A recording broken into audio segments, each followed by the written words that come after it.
Obviously, this is all hypothetical, but I think it was always interesting to think, what would you have actually done different back in July 2024? Oh, we were going to do our thing, weren't we? Oh yeah, Mike for the game. Use your imagination somewhat and imagine you can go back to, let's say, July 31st. It's my birthday. July 31st, we're on our way back from the Oxford game, friendly, that we just lost 2-0. Yeah. You can make any change right then. You can also carry on with any decision that we made. What would you do? Well, obviously, I want to sit Manning at number 6, keep him there. I think here's the thing. After that game, I think we all knew we needed a new goalkeeper. So I would have try to get Rambo a little bit earlier. So we agreed we would have still bought Rambo regardless. What we know now on January the 4th, Rambo purchase, correct decision, no brainer that one.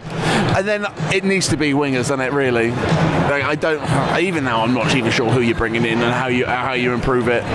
But it can't be a scattergun as what we've done. I mean, I'm just looking down there right now. Look at Brereton and Diaz pass the ball about and just going, where could that money have gone? Yeah. That's the thing. It's not so much like across the pitch. It's like if we hadn't gotten Brereton and Diaz and Fraser, and let's say a couple of others, could we have spent 30 to 40 million on someone that was going to actually do something for us? Yeah. You look at Bournemouth with Matey Boy up top. It's like if we put a signature sign in, just someone who's going to run it about. Yeah. That's what we needed. Someone to actually bang away. I mean, ultimately, knowing what we know now, we would have made a managerial change. Yeah. As brutally harsh as that sounds, we would have known that going into the Premier League with that system of football, I wouldn't have given naive. I wouldn't have given him the contract extension. I would have been like, let's wait until January and see where we are. Yeah. And then let's see if United really do come in view. Yeah. And see where we are. Yeah. And then I feel like if that was the case, we could have made the decision a lot earlier to get rid of him. Because I feel no matter what, the start of the season, you probably would have kept going with Russ. But I wouldn't have given that extension. So if it didn't work out, we knew that we could change him within the first few games. Yeah. But have the idea of who's next in line, which it might have been Ivan. I feel like Ivan given a few more weeks when we're in a better position, But they're saying that the beginning of this game was so disjointed that it's got to just be the players. It's got to be some of these players just ain't it. But they've been thrown around with different system after different system, playing with different player alongside them every single game. It's not. I mean, it is surprising that they're perhaps not gelling quickly, but then also perhaps it's not. This is a very busy time in the calendar. How quickly can they learn new systems of play? Well, you say that, but I think the ones that have gelled are the back three at the back. I think Bednarak, Nathan Wood, and Taylor Howell-Bellis as a defensive back pairing, it works. Granted that we're one down, but that comes from stopping everything. I just think they can be relied on going forward. Like the fact that we're waiting for Taylor Howell-Bellis to whip a ball in all the time. It's like, right, do we not have a midfielder that needs to be doing this? There's so many times when we pull that ball back, and I always just think like how many goals is from that like Ward-Prowse cross in to hit back into the box. Just like Tottenham game, mate. I think about those 2 goals, Shea Adams goals, all the time. And the amount of times we do it and we don't fire that ball in, I'm like, for God's sake, I know where that ball needs to be going. Granted, I would have pulled my groin out if I tried to do it, but at least I know where it needs to be going. And it's just everything's just one too many. Everything's one too many. But I even look at this team now, mate. I don't know what signings to make to fix it. Hindsight is, of course, a wonderful thing, but of course there are some players that are currently on the transfer list, like such as Ben Brereton Diaz, who's on his way out the door. Charlie Taylor seems to be out of favour, but now with Wellington now being in the side and being available, then perhaps we'll see that as a left back option. But we'll obviously this is all hypothetical, but I think it was always interesting to think, what would you have actually done different back in July 2024? There we are. Anyway, there's enough of us yapping. I would have put money on Forest getting into Europe. Yeah, we would have stuck a tenner on Forest getting the Champions League, and we perhaps would have stuck 50 quid on us getting relegated, but yeah, there you go. Maybe. Might have been. Anyway, hindsight is a wonderful thing. Let us know your thoughts in the comment section. What would you have done differently if you had a time machine? You could go back and run Southampton Football Club in July 2024. Support Liverpool isn't one of them. There's not an option available in this. If anyone writes, I'd support it, it's shameful, but we'd sort of understand. Given the fact that Sports Republic have had this club for 3 years, how would you rate their success at the club so far?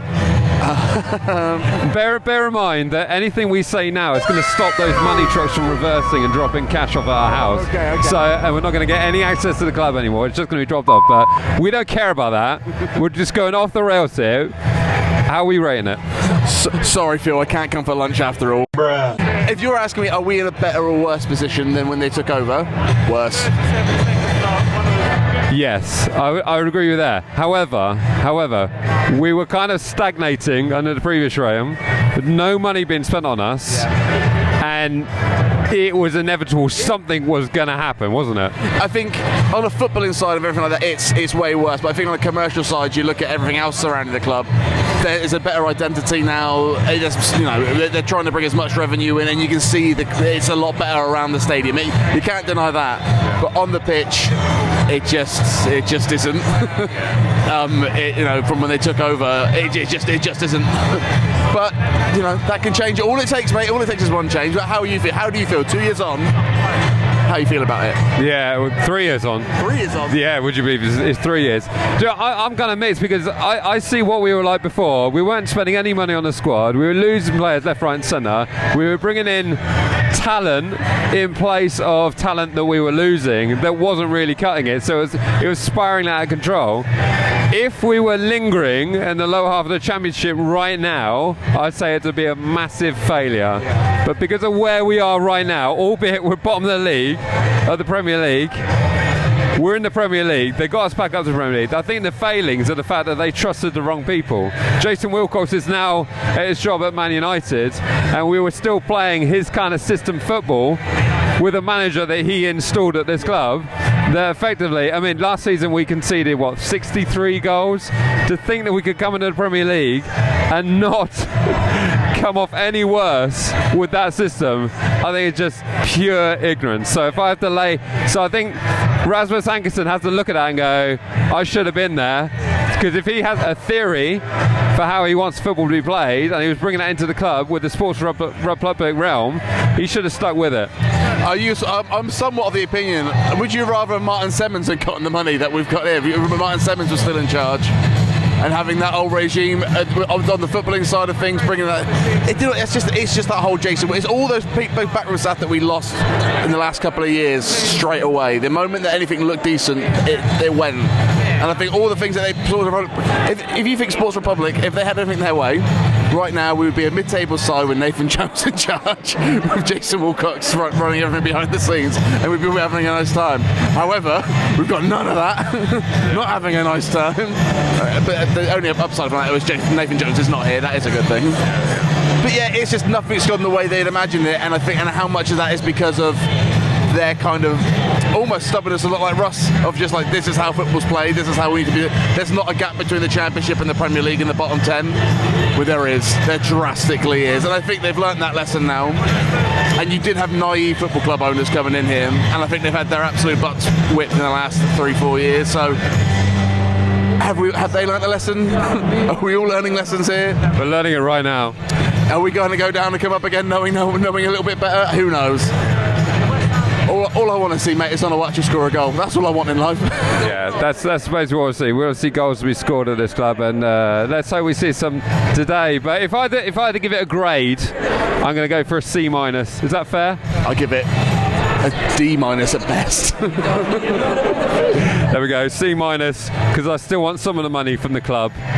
So keep those bags of cash coming our way. And Jack's going for a D-, and I'll chuck him a bung too. Does that sound good? I think that's a fair split. I think that'll still keep us under the pay toll. That will keep that moolah coming in. Exactly. We're just keeping it real. That's what we're going to do. But that is our honest assessment, completely unbiased. All jokes aside, it could be a lot worse, but they could have done a lot better as well. Are you excited about our holiday to Castepe next week? Can't wait. Right, let us know your thoughts and comments, and we'll see you in the next one. All right, see ya.